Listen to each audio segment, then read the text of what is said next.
G'day legends, Atron here, bringing you another Guild Wars day, Guild Wars, and we're using Esp today, just in a couple of them. Not sure if I'll be using her, I might trade her out for Tree in this Ronin bomb, but trying to make use of the Deflect duo, Atlanticore and Mike. Atlanticore, I got to 200 double evolved, so he now has a 3 sprint until I can roll a 5 sprint on him. He's still a 7 skill, I do have him running on 5 Vite. His artifacts is Blitz, and his hero and his pet is Bublo, because you're going to get more movement speed out of Bublo and you're still going to get the same tenacity or stun immunity from Blitz as you would comparison to Yellowfant. So I have put Mike on Yellowfant because if they drop together then just adds a double effect to not get stunned.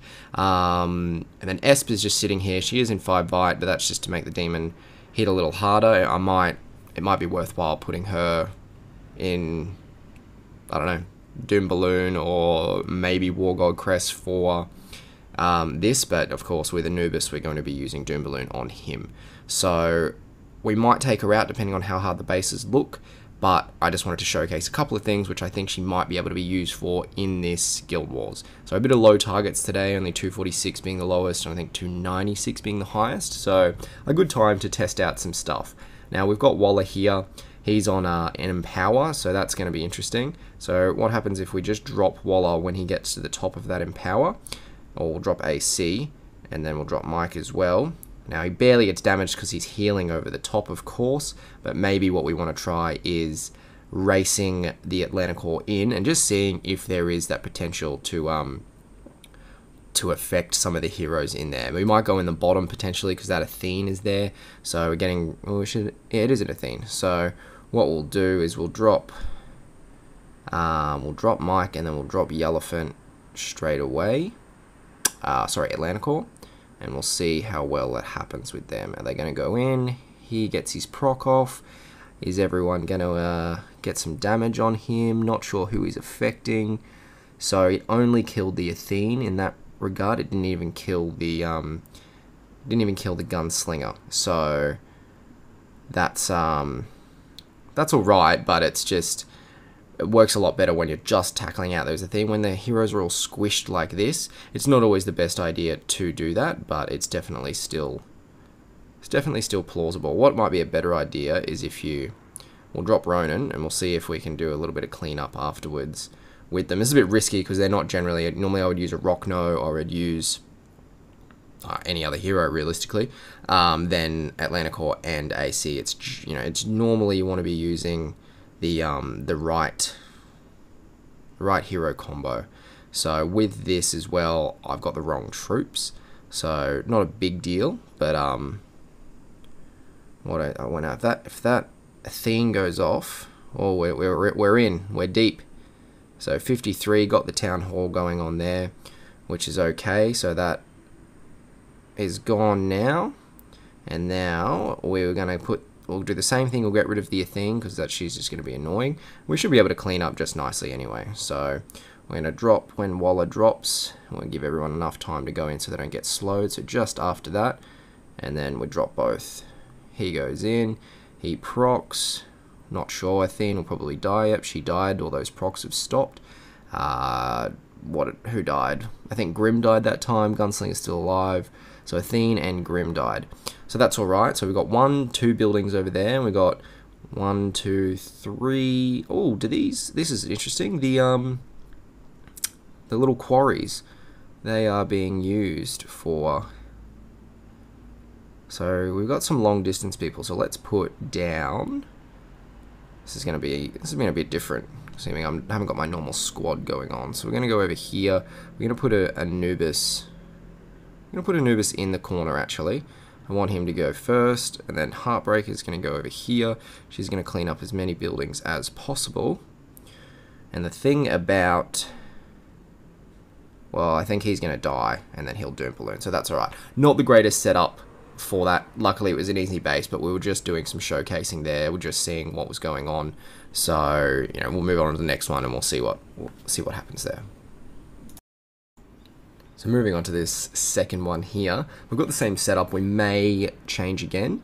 So we're just looking at what this team has. They've got, so this is the base I was just scoping out before. Now they've got no gunslinger, right?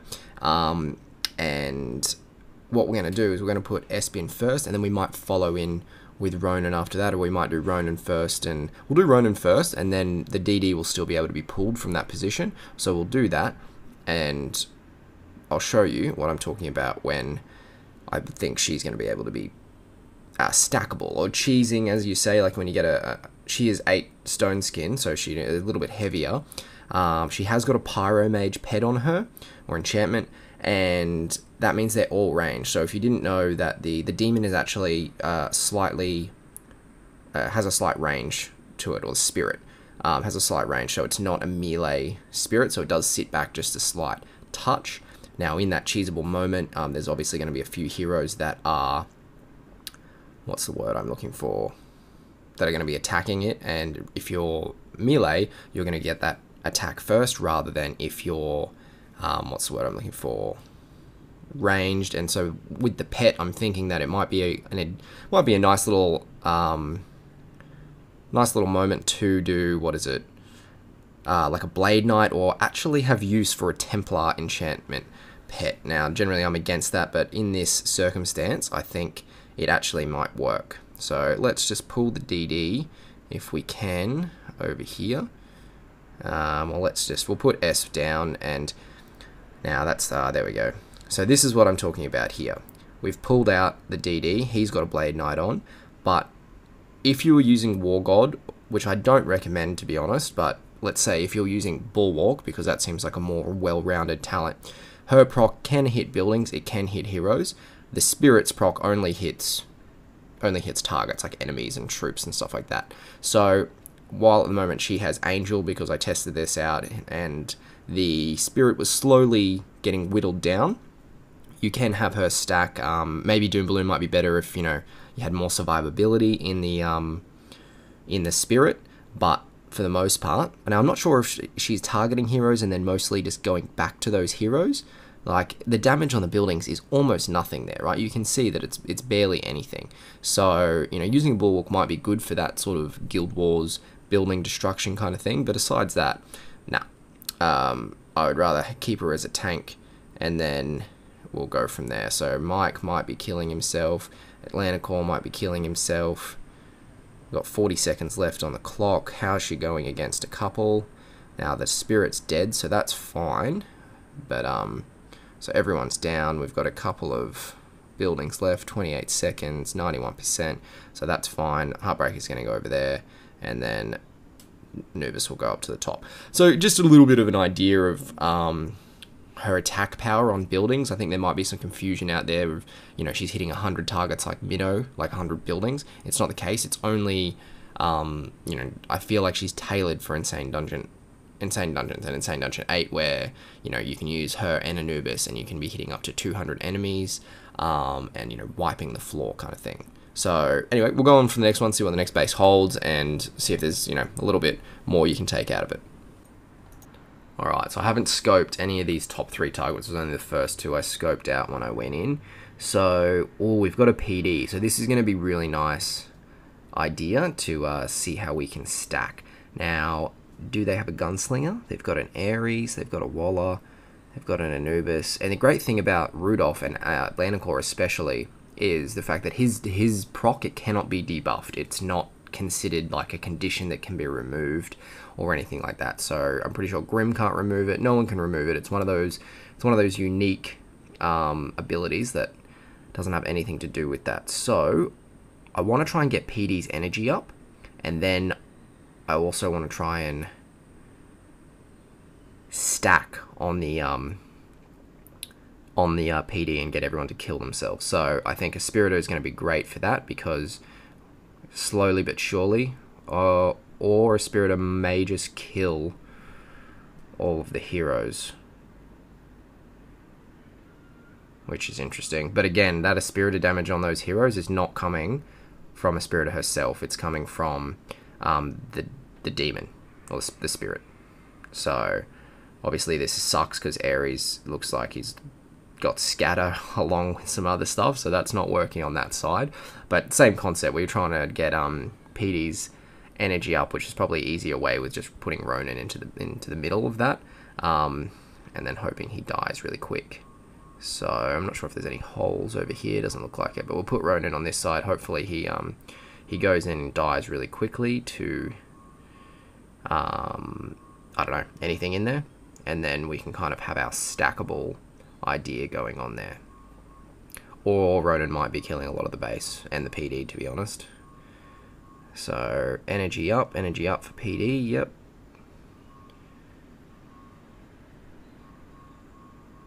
And is Ronin gonna die? So everyone's going on there. And what we want to do is we'll drop both of them. I kind of screwed that up because I don't think that's what we wanted to do at all. So I think I'm going to ruin this. But that's not a bad thing. Of course, the Ares proc. All the heroes are still up. I'm not really concerned because we're kind of built for getting rid of most of this stuff.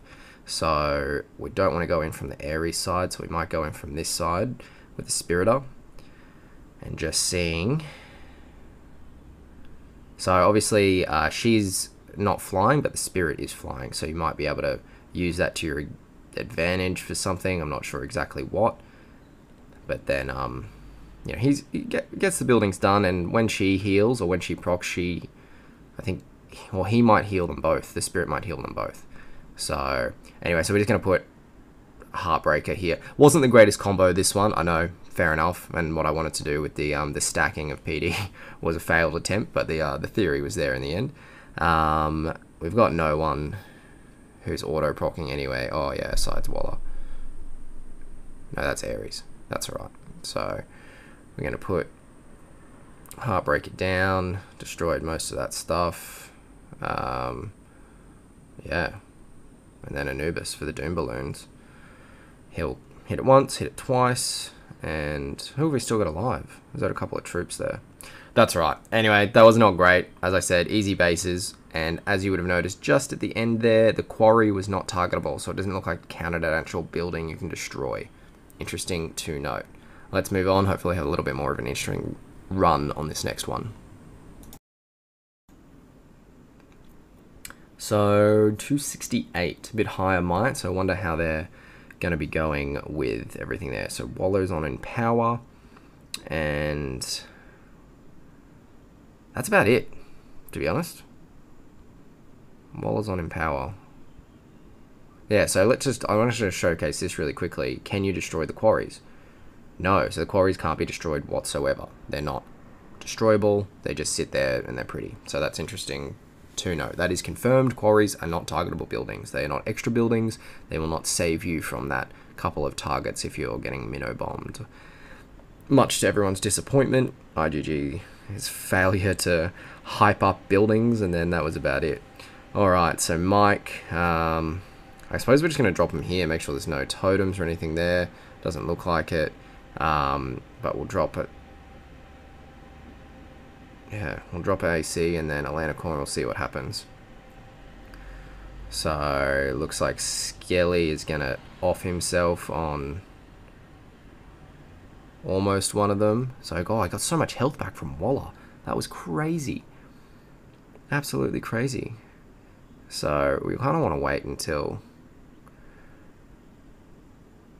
So, there we go. Oh, once that Waller procs, that's all done. So that's why I really want Malazi on my Atlanticore, because I think he's going to be doing... he'll be saving, you know, 100% healing, no healing. If that targets the hero you're going on, that's going to be a lot better. So no troops there. Wonder if Waller's going to attack himself. Oh no, I used Heartbreaker there. But the heal is just too much. I mean, if you've got a Flame Guard, Waller, or a Stone Skin Waller, he's not really gonna need to he's not gonna out damage the healing he does. So to kill this Skelly, we're gonna wait till that proc is done. That's right, it doesn't matter because he heals anyway. So that Waller is gonna pretty much be constantly healing until about halfway. Once that proc walls off for 4 seconds, and then we drop both, and we might have a little bit of time for them to, before he stops healing, but it doesn't look like it's not going to work out as we first anticipated. So this is just going to be a standard Ronin bomb then. I will... who am I going to use instead? I will just use... I'll get rid of AC really quickly, or Mike, and I'll put in... Who will I put in? Put in Tree. I don't think I'm going to need it, but we'll see how we go. Like, obviously, none of these bases are all that difficult, so I probably should have just rolled with it anyway. But, you know, just seeing different things and how they work on different people. I suppose Ronin wants to go over here, target that building, and a couple of troops for when Waller procs. Great thing about this is that you're going to be able to see when Waller procs. So once he... Except he's not... I'm not seeing his animation. I'm not seeing his animation at all, which must be a glitch. Let's see. Oh, no, there we go. That's up again. Just wasn't before. So... Oh, maybe because he didn't have any targets to actually hit. So 28%. Now, we've got some Reflect on Mike. 39. Looks like... Ronin is still keeping alive. That's alright. 40%. If he kills that Town Hall, that'd be great. Then I don't really have to deal with that side. Heartbreak is going to take out this other wall, it would seem. Like, if Ronin does go down, he'll take out... Heartbreak will be able to take out this wall over here. So... Standard Ronin, not really interesting. Pretty much the same thing. Was trying to do a couple of new things with the mechanics, but it wasn't really working out so much, was it? Now the thing about I don't have Mike because I traded it out for Tree. That's alright. So we want to drop troops to get rid of that proc, and then I reckon I'm just going to put in Heartbreaker down here.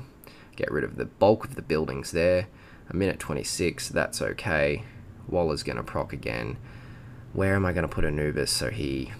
Look, at 82%, he's probably going to take out the rest of them, but just for some fun, we'll put Esp in and see how many buildings she can kind of take care of. Not that she is going to be efficient at dealing the damage to buildings, unless she has Doom Ballon, but once she dies, she's out.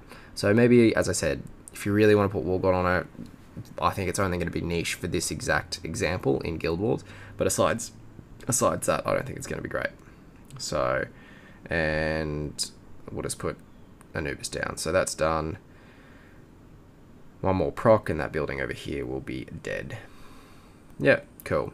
All right, really uninteresting. Sorry about that, guys. I know I was trying a couple of new things, which we've got that opportunity when we have different bases. So anyway, let's just do this last one really quick. All right, last target, Redemption, highest might for this Guild Wars. We got a Ronin, Waller, no Empower, Mike with an Empower crest. That's interesting. So we can use that to our advantage when he makes Ronin buffed. So that's cool. Gunslinger, got to make sure that she is not going to proc on my AC. So what I want to do here, I'm pretty much going to proc AC at the bottom there. And once Mike procs, and then try and avoid that Gunslinger thing, because I think he'll die. But pretty much, we'll see what happens here. Ronin is deflecting himself to death, but Waller's kind of healing. I don't know. That didn't really work out all that well. I thought he was going to, I thought Ronin would definitely have died a lot quicker than that. So, but he didn't. Which is all good, I suppose. We'll see what happens. Oh, that Ronin might be... Ooh, I think the Ronin is scatter. That's why all those little copters are scatter, which is why we will deflect over here for a little bit and then drop 2. He comes in. That's a bit better. So who's healing the Ronin, though? No one. He does die. Oh, he has revive, which is a shame. Is he gonna kill himself on Mike? It looks like he will. Okay, so Atlanticore, I mean, Waller. Oh no, wow, okay. I missed the fact that he'd also killed Waller in the corner, and it looks like Gunslinger is also down as well. So, that's great. Who's going to win out of my deflect? Nah, I'm not going to win. So, but that's fine. That's good. Okay, Rockno and Esp. Who's going to... There's nothing besides the extra attack, but there's nothing that's going to be super crazy. So, see how she tanks against Rockno with the lower energy. And now, what I want to do here is just... Wow, okay. So with the mic proc, useless as far as that was concerned. I'm probably going to go and stack on the Anubis, actually. So get Ronin to get rid of the rest of the base. And then we should be good. Granted that he can, if Ronin can take out one side of this base, we shouldn't have too much issues with... Too many issues with Heartbreaker going in one side and Anubis doing the cleanup as per normal. But yeah, maybe a bad example. It's hard because you really were versing a Rockno who had a mic buff, and that's not always a fair fight anyway. So, but Mike with Empower seems to be a lot more useful than, what is it, Athene with Empower. That is for sure. Especially on Guild War Defense. Like, I think everyone's joicing in the fact of when people are going, they've got Empower Athenes, especially as of late. So, Heartbreaker over the wall, 5 fight, she'll clear most of these buildings. She can't get stunned from that, what is it? She couldn't get stunned from the bug, the stun bug. So... You know, you didn't really have to worry about that. And then Anubis just drops for the Doom Balloon. So, you know, didn't use Tree at all in any of this, but kind of trialing. It probably wasn't the greatest idea. This team wasn't built for, like, going on what a Espirita could actually use in regards to Doom Balloon. But remember, she was 8 Stone Skin, and she was still getting chomped by other stuff. Like, her Spirit, I'm assuming at 200 double evolved, is going to get a little bit more damage, or a little bit more survivability, but not that much more survivability. So I will, once we hit 200 double evolved on a Espirita, what I'll be doing is working out, the only way to work out the Spirit's health is to, where is it, the skill here. So the Spirit skill deals yada yada yada yada, and then recovers HP to itself. Where's the part where we're going to figure out his health? Okay, so, and then an HP recovery equal to 700% of Spirit attack. So I guess the only way to test that is get her kind of low, get him to heal it, and then we can figure out at least the Spirit's attack. And we can't really figure out his HP though to start with. So, but we can definitely figure out how much his base attack would be based on how much he heals a Spirit for. So divide that by 7 on the heal amount, and that should be his base attack. Anyway, that's it for me, guys. Thanks for tuning in. As always, enjoy.